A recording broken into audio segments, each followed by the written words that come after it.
आप सुन रहे हैं जगत गुरु तत्वदर्शी संत रामपाल जी महाराज द्वारा लिखित पुस्तक ज्ञान गंगा का पेज नंबर 276।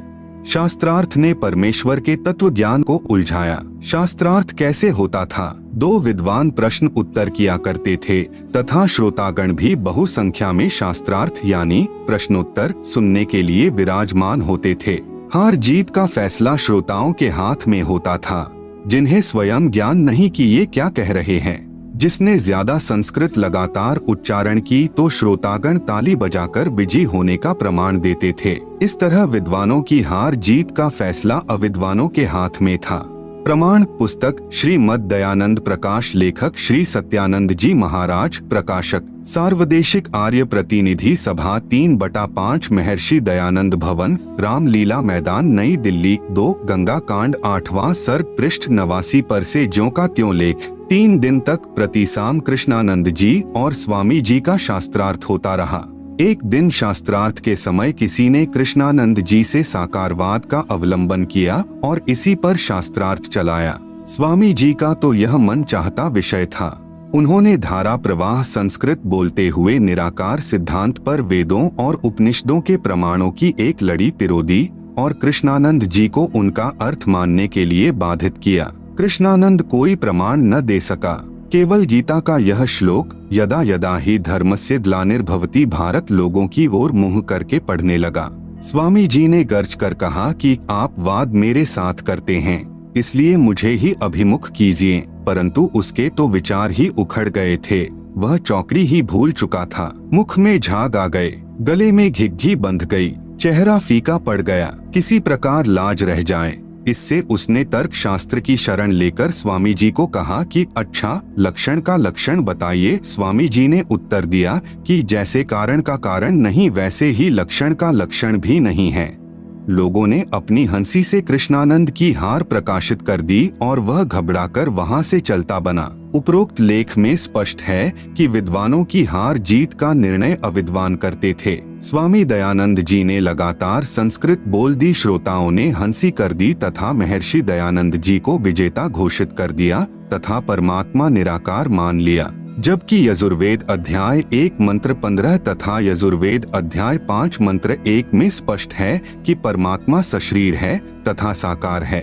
स्वामी दयानंद जी संस्कृत भाषा में प्रवचन करते थे का प्रमाण। सत्यार्थ प्रकाश की भूमिका पृष्ठ 8 पर स्वामी दयानंद जी ने कहा है कि पहली बार सत्यार्थ प्रकाश छपा था। उस समय मुझे हिंदी अच्छी तरह नहीं आती थी, क्योंकि बचपन से सन 1882 यानी संवत 1939 तक संस्कृत में भाषण करता रहा। इससे सिद्ध हुआ कि स्वामी दयानंद जी संस्कृत भाषा में शास्त्रार्थ करते थे। संवत 1939 यानी सन 1882 में सत्यार्थ प्रकाश को दोबारा छपवाने के 1 वर्ष पश्चात सन 1883 में स्वामी जी का निधन हो गया। आप सुन रहे हैं जगत गुरु तत्वदर्शी संत रामपाल जी महाराज द्वारा लिखित पुस्तक ज्ञान गंगा का पेज नंबर 277। स्पष्ट हुआ कि निधन के 1 वर्ष पूर्व ही स्वामी दयानंद जी ने हिंदी भाषा को जाना। इससे पूर्व संस्कृत में प्रवचन यानी व्याख्यान करते थे। श्रोतागण संस्कृत से अपरिचित होते थे और वे ही विद्वानों की हार जीत का फैसला करते थे। अब यह दासों का भी दास यानी रामपाल दास चाहता है कि सर्व पवित्र धर्मों की प्रभु चाहने वाली पुण्यात्माएं तत्व ज्ञान से परिचित हो जाएं। तब स्वयं लाल व लालडी की परख यानी पहचान कर लिया करेंगे। कथा, एक सेठ के 2 पुत्र थे। एक 16 वर्ष का, दूसरा 18 वर्ष का। पिताजी का देहांत हो गया।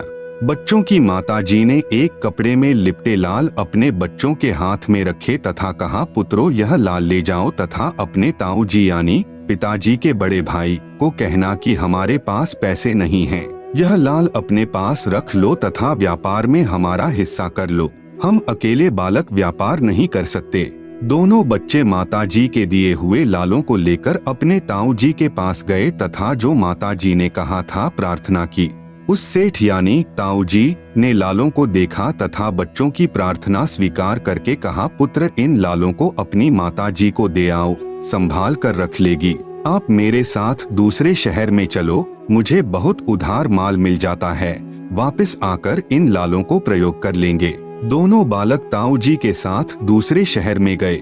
एक दिन ताऊ जी ने एक लाल बच्चों को दिया तथा कहा, पुत्रो यह लाल है, इसे उस सेठ को देकर आना जिससे कल 50,000 का माल उधार लिया था, तथा कहना कि यह लाल रख लो, हम वापस आकर आपका ऋण चुका देंगे तथा अपना लाल वापस ले लेंगे। दोनों बच्चों ने सेठ को उपरोक्त विवरण कहा। तब सेठ ने एक जौहरी बुलाया।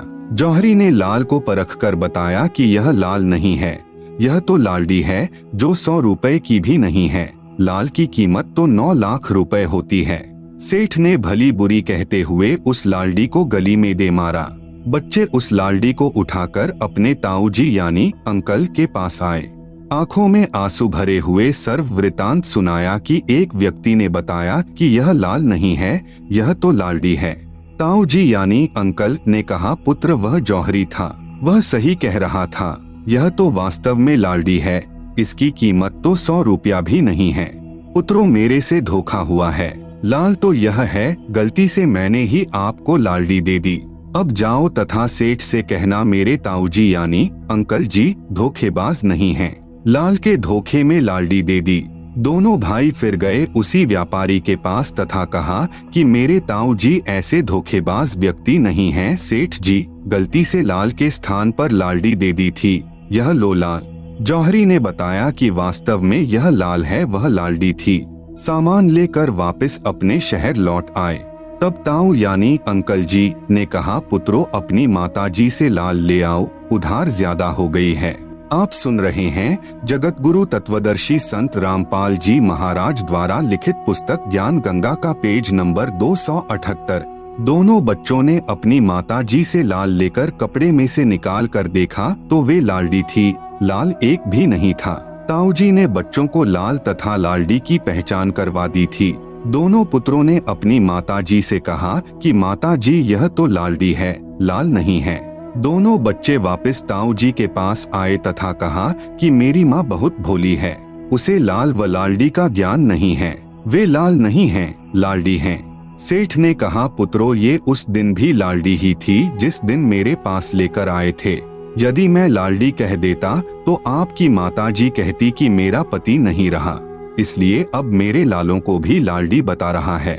पुत्रो आज मैंने आपको ही लाल तथा लालडी की परख यानी पहचान करने योग्य बना दिया, आपने स्वयं फैसला कर लिया। विशेष इसी प्रकार आज यह दास यही चाहता है कि तत्व ज्ञान को जन जन तक पहुँचाऊं तथा शास्त्रों के प्रमाण देखकर आप स्वयं परख यानी पहचान करने योग्य होकर संत असंत को पहचान सकें। शास्त्रार्थ विद्वान किया करते थे तथा हार जीत का फैसला अविद्वानों के हाथों में था।